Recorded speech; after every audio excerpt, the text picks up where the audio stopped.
জামাত ইসলামের কৌশলের কাছে আসলে বিএনপি ধরা খাচ্ছে।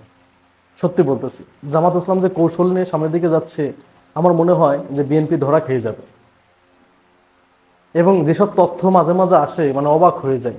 এসব তথ্যতে অবাক হয়ে যায়। জামাত ইসলাম যেভাবে রাজনীতি করছে, যে কুরুলুস ওসমান আছে না, এরা মানে কুরুলুস ওসমান দেখে মানে ইন্সপায়ার হয়েছিল। ছাত্রলীগের ভিতর থেকে জামাত শিবিরের পোলাপান বের হইতেছে, জামাত শিবিরের কর্মীরা বের হইতেছে, কিন্তু টেনশন হলো এটা যে ছাত্রদলের ভিতর থেকে না বের হয়।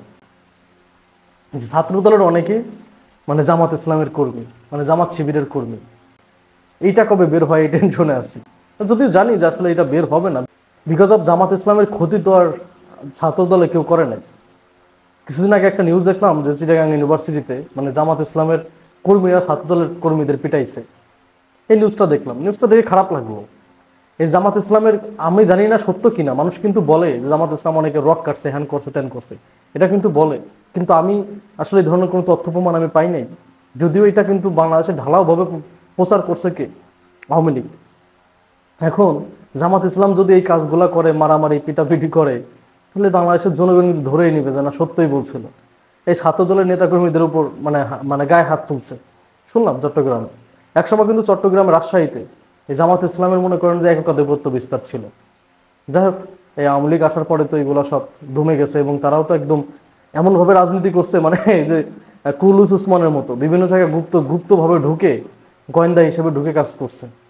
ছাত্রদলের ভিতরে এটা নাই, কারণ ছাত্রদল কোনো ক্ষতি করে নাই। আমি যতদূর জানি লাস্ট 15 বছরে জামাত ইসলামের কোনো কর্মীকে আঘাত করে না এবং কষ্ট পায় ধরনের কোনো কথাও বলে না, কারণ জামাত ইসলামকে ছাত্রদলের ভাই মনে করতো, আমি যতদূর জানি। আপনারা দেখছেন না 2018 সালের নির্বাচনে জামাত ইসলাম কিন্তু এই ঐক্য ফ্রন্টে যোগ দিয়ে ধানের শীষ প্রতীকে নির্বাচন করছিল। আপনারা জানেন, মেবি বিএনপিটার 30টা আসন ছেড়ে দিয়েছিল জামাত ইসলামকে। তো আমরা যারা আছি, আমরা জামাত ইসলামকে ভাই মনে করতাম। আজ থেকে 6 মাস আগে জামাত ইসলামের কাউকে যদি বেশি কথা বলতো, মানে গালিদের কথা বলতো, আমরা কিন্তু এখানে প্রতিবাদ করতাম ডাইরেক্ট। এবং বর্তমানে এসে তাদের যেটা দেখতেছি যে জামাত ইসলাম আসলে ডিরেক্ট বিএনপিকে আঘাত দিয়ে কথা বলতেছে, এবং জামাত ইসলাম যে কৌশলগুলো অবলম্বন করতেছে খুব মারাত্মক কৌশল। এই কৌশলে যদি সফল হয়ে যায়, তাহলে মনে করেন যে বিএনপি বলেন, আওয়ামী লীগেরও খবর আছে। সেটা হচ্ছে এই যে জামাত ইসলাম যে বাংলাদেশের মানুষের ভিতর যে একটা জিনিস প্রচার করতেছে, যে বিএনপি যেমন, বিএনপিকেও ভোট দিয়ে দেখছি, আওয়ামী লীগকে ভোট দিয়ে দেখছি, কারা কেমন বোঝা আছে, এটা বলছে না। কিন্তু একটা জিনিস কি আপনারা জানেন, এই জামাত ইসলাম কিন্তু আওয়ামী লীগের সাথেও ছিল, বিএনপির সাথেও ছিল, এরশাদের সাথেও ছিল। বাংলাদেশের যে 3টা দল বাংলাদেশের রাষ্ট্র পরিচালনা করছে, প্রতিটা দলের সাথেই কিন্তু জোট, এক প্রকার মানে জোট ধরে কিন্তু রাজনীতি জামাত ইসলাম করছে, জোট ধরে করছে। আমি একটা জিনিস দেখছি যে আপনার 2009 সালের পর থেকে কিন্তু এক প্রকার জোট ধরে রাজনীতি করছে জাতীয় পার্টি আর হচ্ছে কে, আওয়ামী লীগ। এরা কিন্তু এখান থেকে সরে নেই। তো বিএনপির সাথে যে জোটটা ছিল জামাত ইসলামের, এই জোটটা ভাঙাই সব থেকে বড় চ্যালেঞ্জ হয়ে দাঁড়াইছিল শেখ হাসিনার সামনে। শেখ হাসিনা কিন্তু জোটটা ভাঙতে সফল হয়েছে। শেখ হাসিনা ওই জোটটা ভেঙে দিছে, এবং এখন যে কৌশল অবলম্বন জামাত ইসলাম করছে, সেটা হচ্ছে বাংলাদেশের মানুষের মাঝে ঢালাওভাবে প্রচার করতেছে যে বিএনপি শাসনামল দেখছেন, আওয়ামী লীগেরও দেখছেন, এখন নতুন দলকে দেখতে চায়। তা নতুন দল হিসেবে কাকে? মানুষ তো প্রশ্ন করতেই পারে। নতুন দল যেমন দেখেন, এখন তো নতুন কোনো দল, বিভিন্নের যে দল, তারা তো চাইলেই রাষ্ট্র ক্ষমতা আসতে পারবে না। সারা বাংলাদেশে 5টা আসন পাবে কিনা তাও সন্দেহ। চরমোনাই সম্ভব না। চরমোনাই যতই তাদের সমর্থন থাক, চরমোনাইয়ের প্রচুর ভক্ত আছে, কিন্তু ভোট নাই। ভোট নাই কেন? কারণ ওই যে যারা ভক্ত, তারা অনেকে আওয়ামী লীগ করে, বিএনপি করে, জামাত করে, এরকম। সরি, জামাত করে না, জামাতের কেউ চরমোনাই যায় কিনা আমি সন্দেহ। কারণ জামাতের সাথে অনেক আগের থেকে একটা দূরত্ব কিন্তু চরমোনাই। তারা এই সময় চাচ্ছে দূরত্বটা কমায় নিতে। জানি না এটা কমাইতে পারবে কিনা, কারণ পীর মুরিদের যে বিরোধিতা, এখান থেকে জামাত সরে আসতে পারবে না আমি যতদূর জানি। এখন জামাত যে কৌশলটা করতে, সেটা হচ্ছে এই যে মানুষের মাঝে যে প্রচার করে দিচ্ছে যে আওয়ামী লীগের শাসনামল দেখলেন, বিএনপি শাসনামল দেখতেন, এখন দেখেন নতুন কোনো দল আসুক কিনা।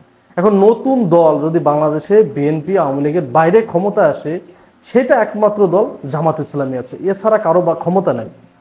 গত 15 বছরে যদিও জামাত ইসলাম নির্যাতিত, বিএনপি যেভাবে ওপেনে রাজনীতি করছে, জামাত ইসলাম এভাবে ওপেনে রাজনীতি করতে পারে নাই, একটা সভা সমাবেশ করতে পারে নাই।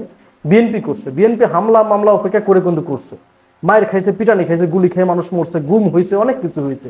কিন্তু জামাতে যারা আছে, ওরা তো রাজনীতি এভাবে করে নাই, ওরা তো ওপেনে রাজপথে এসে রাজনীতি করে নাই। বিশেষ করে 14 সালের পর থেকে তারা কিন্তু এক ধরনের আত্মগোপনে চলে যায় তাদের বড় বড় নেতাগুলাকে যখন ফাঁসি দিতে তারপরে। কিন্তু বিএনপির কিন্তু দেশনেত্রী বেগম খালেদা জিয়াকে জেলে নিছে, বড় বড় নেতাদের জেলে নিছে, কিন্তু আন্দোলন কিন্তু থেমে থাকে নাই। 28 তারিখের পরে দেখছেন না, 28 অক্টোবরের পরে কি হয়েছিল? 23 সালে 28 অক্টোবরের পরে তো এক প্রকার সারা বাংলাদেশে বিএনপি নাই করে দেয়, 25,000 নেতাকর্মীকে গ্রেপ্তার করে। তারপরেও কিন্তু বিএনপি রাজপথে ছিল, 10 জন থাক 5 জন থাক ছিল। এই যে আওয়ামী লীগের মতো তো একবার নিঃস্ব হয়ে যায় না, বিএনপি কিন্তু ছিল। তো এরকম জামাত ইসলাম ছিল না। এখন জামাত ইসলাম এই মুহূর্তে যেই প্রচারটা ঢালাওভাবে করে দিচ্ছে যে বিএনপিও যেমন আওয়ামী লীগও তেমন, এটা কিন্তু আর কেউ করতেছে না, এটা জামাত ইসলাম করতেছে। কিন্তু এদেশের জনগণকে আমি একটা কথা বলতে চাই, এই জামাত ইসলাম কিন্তু এই বিএনপি আওয়ামী লীগের সাথে জোট ধরে রাজনীতি করছে। এখন তাদের সামনে একটা সুযোগ সুবিধা আসছে, যেন সুযোগটা কাজে লাগাইতে চাইছে। কিন্তু জামাত ইসলামের বিতর্ক আছে, বিতর্ক কিন্তু ক্লিয়ার হয় নাই। আমি আগেও বলছি যে জামাত ইসলামকে এই জিনিসটা ক্লিয়ার করতে হবে যে তারা যুদ্ধাপরাধী ছিল কি না। জামাত ইসলাম কিন্তু বিতর্কিত হইতেছে, পাশাপাশি কিন্তু তারা এই কাজটা খুব ভালোভাবেই করতেছে যে ওই আওয়ামী লীগও যেমন ছিল, বিএনপিও তেমন ছিল, এখন নতুন দলকে ক্ষমতা চাই। এটা কিন্তু যা দেখলাম বাংলাদেশের মানুষের মুখে মুখে অলরেডি কিন্তু চলে আসতেছে এই কথাটা, এই ওয়ার্ডটা। সেই ক্ষেত্রে বিএনপি যারা আছেন একটু সতর্ক হন, সময় অনেক আছে, অনেক কিছুই করতে পারবেন, কিন্তু এই মুহূর্তে এমন কোনো কাজ করেন না বাংলাদেশের জনগণ যেটার জন্য বিএনপিকে ঘৃণা করে। আশা করি আমার কথা বুঝতে পারছেন। একটা জিনিস মাথায় রাখবেন, পচা শামুকেও পা কাটে। সামনে যে নির্বাচনটা হবে এমন নির্বাচন হবে না শেখ হাসিনা যেমন নির্বাচন করছে, যে ভোট কেন্দ্রে লোক আসুক আর না আসুক সে প্রধানমন্ত্রী, এমন কিন্তু হবে না। জনগণের ভোটেই কিন্তু সরকার গঠন করতে হবে। কাজেই সতর্কতা অবলম্বন করেন। ধন্যবাদ সবাইকে। আসসালামু আলাইকুম।